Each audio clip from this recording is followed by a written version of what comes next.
Agora nós iremos ver sobre a ordem de reagente e também sobre a ordem da reação. A ordem de um reagente é o expoente da potência cuja base é a concentração do próprio reagente na expressão da velocidade dada pela lei cinética. A ordem de um reagente pode coincidir com o coeficiente estequiométrico presente na equação química. Entenda, a ordem de um reagente pode coincidir, ok? Pode, não é obrigatoriamente deve, ok?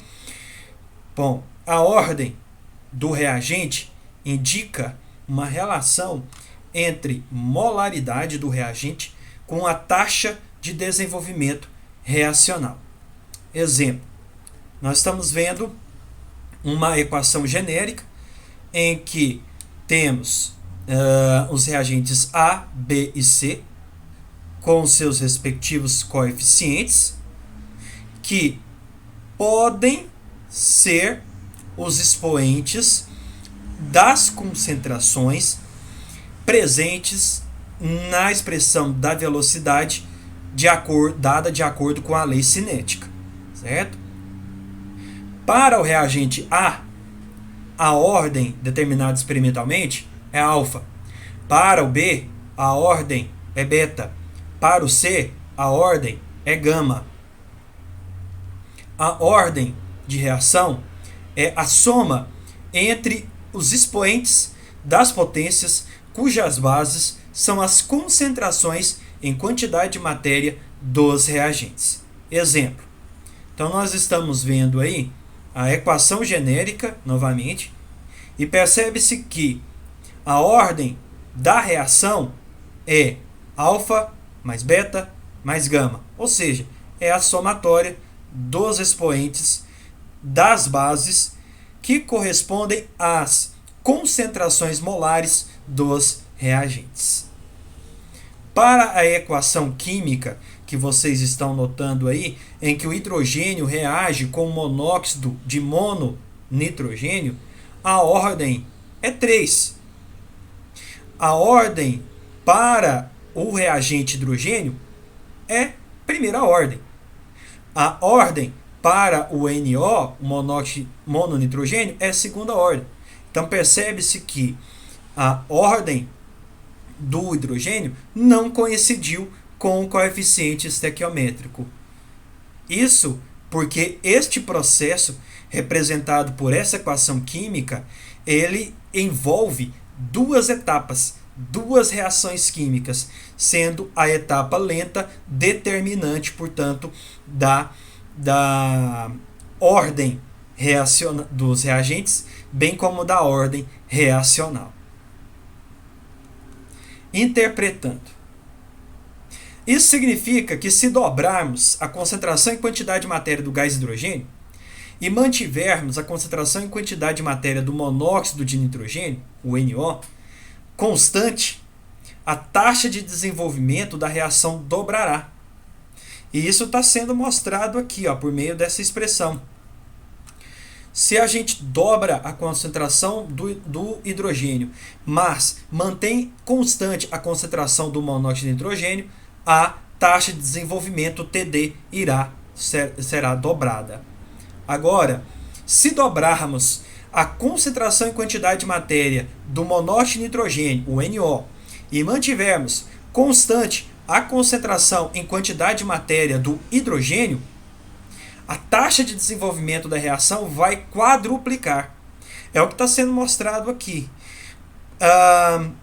Quando a gente dobra a concentração do NO, que por sua vez está elevada ao quadrado, certamente a taxa de desenvolvimento reacional, mantendo a concentração de hidrogênio constante, será quadruplicada.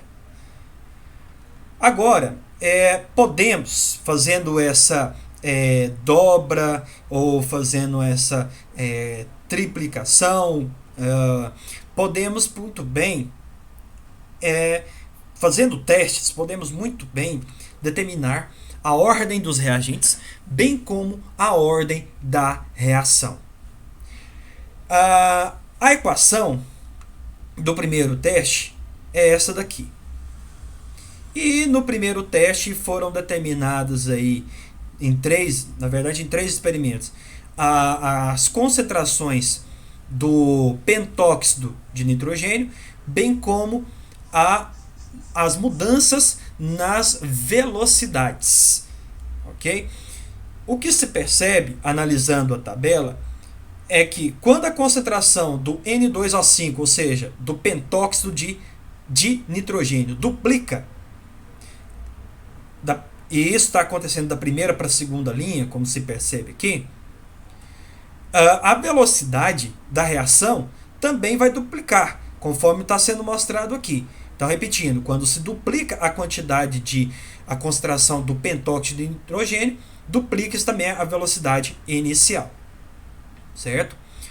E quando a concentração do pentóxido de nitrogênio triplica, como está sendo mostrado aqui, a velocidade também será triplicada. Então a gente percebe que a velocidade da reação, a taxa de desenvolvimento reacional, ela é diretamente proporcional à concentração do N2O5, cujo nome aí é pentóxido de nitrogênio. O que pode ser expresso matematicamente por essa equação aqui que está sendo mostrada. Ok?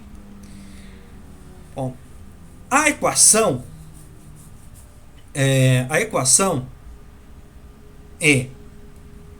equação do segundo teste, é essa aqui, em que há uma degradação desta substância, certo? Analisando essa tabela, a gente percebe que quando duplica a concentração desse reagente, daqui para cá, ó, okay, da primeira para a segunda linha, a velocidade fica multiplicada por 4, certo? Veja só, de 0,085 passou por 0,340, ou seja, houve uma multiplicação deste número por 4 para poder chegar até esse, quando houve a duplicação da concentração dessa substância aqui, que foi degradada, certo? Durante os testes, tá?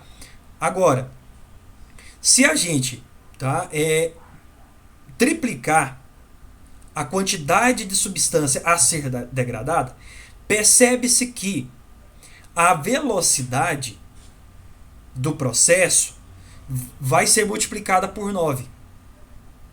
Ok? Vai ser multiplicada por 9. Se a gente triplica isso aqui, cuja concentração está elevada ao quadrado, certamente nós vamos, portanto, multiplicar a velocidade por 9. Ok? Bom, aí a gente tem aqui um terceiro experimento que envolve essa reação química, esse processo químico, que eu disse para vocês agora há pouco que é um processo não elementar, porque envolve reações de pelo menos duas reações químicas, certo? E observando a tabela, quando comparando, certo, a primeira linha com a segunda linha, vemos que a concentração, aliás, aqui, ó, do NO permanece constante, mas a concentração de hidrogênio duplica.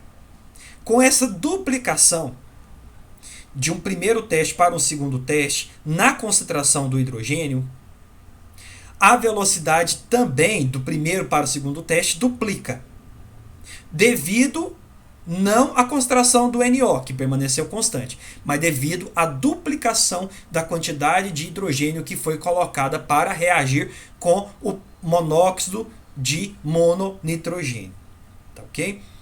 A duplicação observada na velocidade certamente é consequência da duplicação do hidrogênio, conforme eu havia dito. Assim, concluímos que a velocidade é diretamente proporcional à concentração de hidrogênio. Comparando a segunda linha com a terceira essas aqui, percebemos que a concentração do hidrogênio permaneceu constante no segundo teste para o terceiro teste, enquanto que a concentração do NO do segundo para o terceiro teste duplicou. E com essa duplicação da concentração do NO e manutenção da concentração do hidrogênio, que permaneceu constante, certo? Houve uma quadruplicação da velocidade, devido ao fato de que a concentração do monóxido de mononitrogênio está elevada ao quadrado. E quando se duplica essa concentração que está elevada ao quadrado, na verdade a velocidade será quadruplicada. Espero que tenham entendido. Se não, voltem ao vídeo, assistam novamente, ok? E eu espero vocês na próxima aula. Até lá!